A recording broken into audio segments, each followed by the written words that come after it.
Congressman Steve Cohen, Democrat from Tennessee. And Congressman, your governor today, Governor Haslam, saying that he wants to remove the option of having a Confederate battle flag on license plates in Tennessee. What's your reaction to that? Well, I think it's the right thing to do. I was a state senator in 2002 and was the leader on the license plates issues to specialize them and customize them for the arts.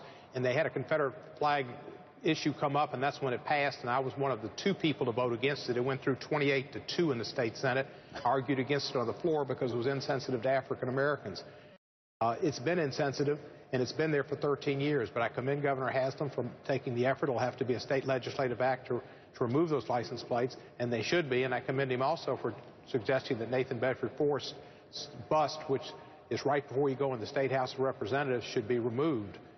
It's there, and there's no reason for it to be there. We've also got a Nathan Bedford Forrest State Park. That's a large park with signs on the highway directing you to it, and the governor should be consistent and also have the name of that park changed as well.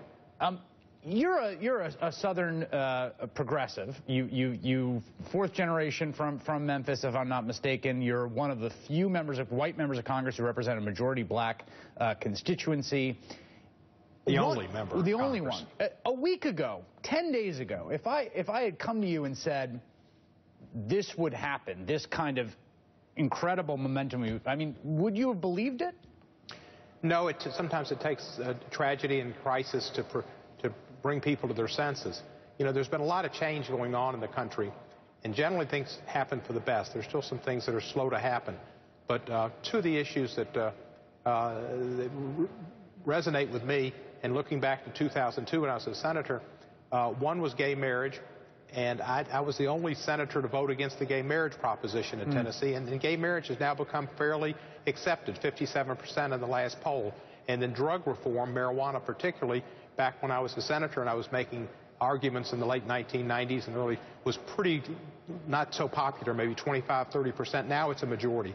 So the country does get better, it gets more progressive, and a lot of it is younger people not being born with and being exposed to prejudices and thoughts that aren't scientific or aren't tolerant, and they're starting to voice their opinions and participate in the political process, and they're making it better all over the country. Where's this go next, Congressman? Well, I think hopefully to substantive policy. The problem is it's wonderful if we take the flag down, and it's wonderful if we remove the bust and change the name of the park, but we need voting rights bills. We need a Voting Rights Act renewed. We need to have changes in the criminal justice system. We need reforms with police relations with minorities in the inner cities. We need opportunities for people to get jobs with job training, and we need people to forget about being against the Affordable Care Act. And a lot of the reason they're against this is because it's President Obama, who's African American, and because it helps a lot of people that are poor and lower income, and so in a lot of places that happens to be African American people.